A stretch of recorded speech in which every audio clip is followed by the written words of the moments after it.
Amidst the emergence of fifth-generation fighter jets and sixth-generation projects, many thought the era of the F-16 was over. However, the reality was quite the opposite.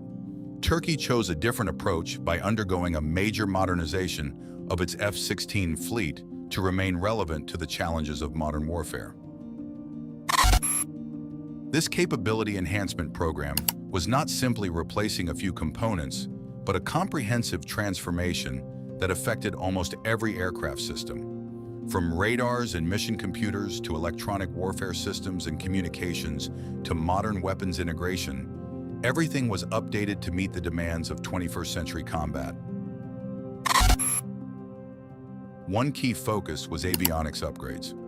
Modern avionics systems allow pilots to obtain information faster and more accurately during missions. Digital cockpit displays replaced outdated analog instruments, allowing all flight data, navigation, threat information, and weapon status to be monitored in real time. Furthermore, the radar received special attention. Modern radars can detect targets at longer ranges, track multiple targets simultaneously, and operate more effectively in various weather conditions.